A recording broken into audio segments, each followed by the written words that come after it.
about to embark on our bi-monthly maintenance operational check of our Class A motorhome. And even though you may not have a book just like mine, in mine it states here that the motorhome must be started and driven for at least 20 miles every 2 weeks. And that's what we are about to do.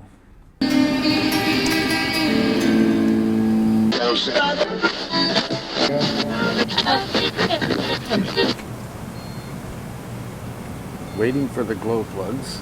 As soon as they come on, we'll be able to start. Okay, here we go. This rock is about to roll.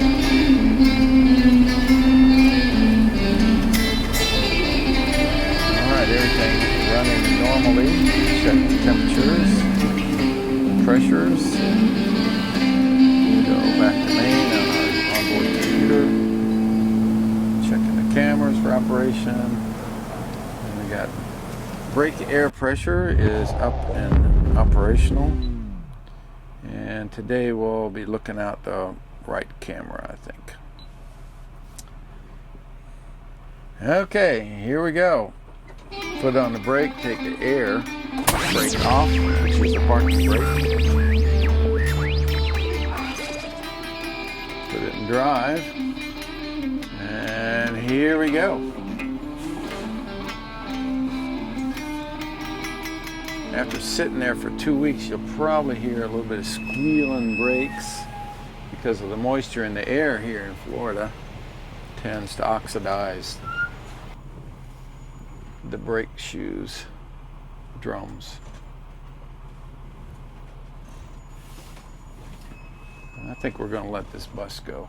One of the things that I've learned throughout the years, that if you leave your motorhome sit for any length of time, it's going to start failing, rusting, batteries will go dead, tires will go flat, water will condense in the fuel tanks. It's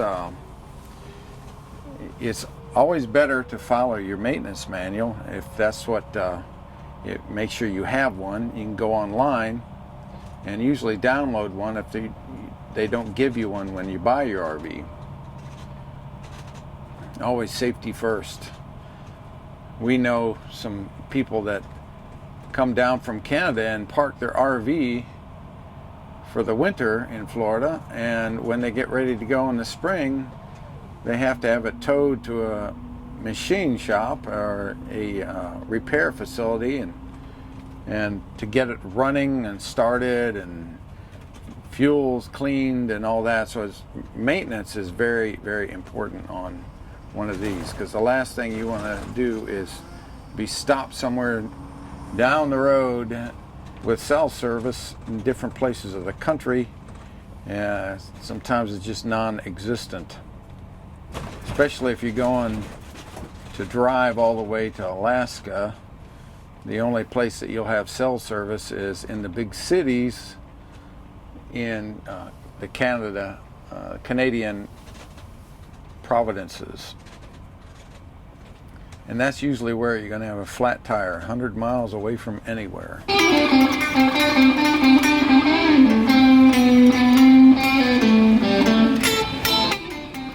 Some of the things I did before we even get to this point is check the oil, the air filter, the tire pressure, the water, battery levels.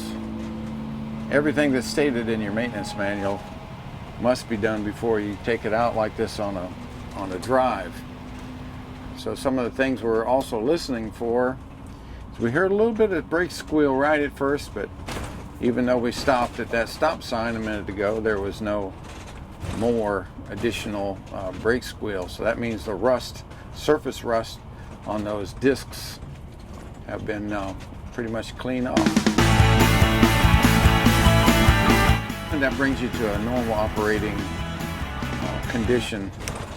And you have to do that every 2 weeks, or else it's going to be rusting out those brake discs, and you don't want that to happen.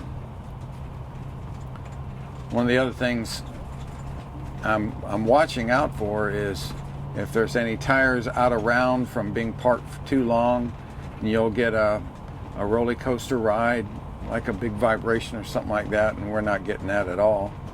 So the tires on this vehicle have been rotated a lot. Every 2 weeks they go at least 20 miles.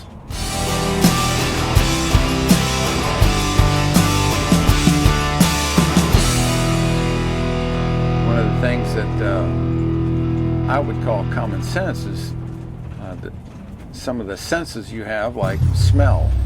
Like if you smell burnt wires or rubber burning or something like that, it could be a fan belt, it could be an electrical short from sitting there.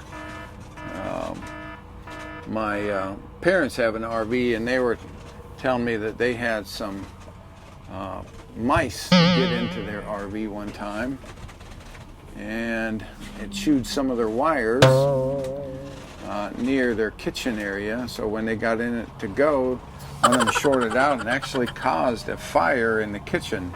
So they had to get some extensive repair work done in that kitchen. Of course, that happens after it's out of warranty. It seems like the extended warranty is always a good thing to have and worth the money when you have an RV like this.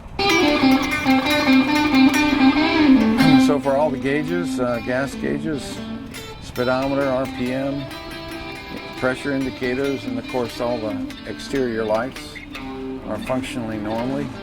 See, we didn't even hear a squeak on that stop.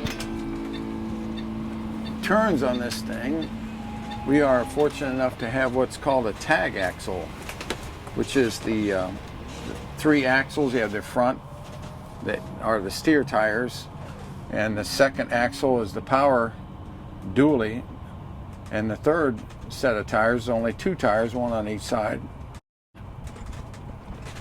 and it is for balance and weight distribution. And so when you're making tight turns, you can actually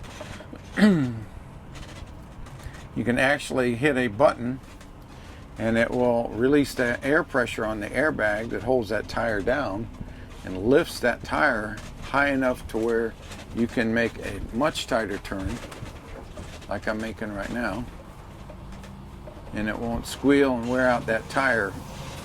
Some people call it a tire chirping, when you have 2 axles real close to each other that don't turn, they just keep going straight. So you lift that back tire up, and it'll make a much tighter turn.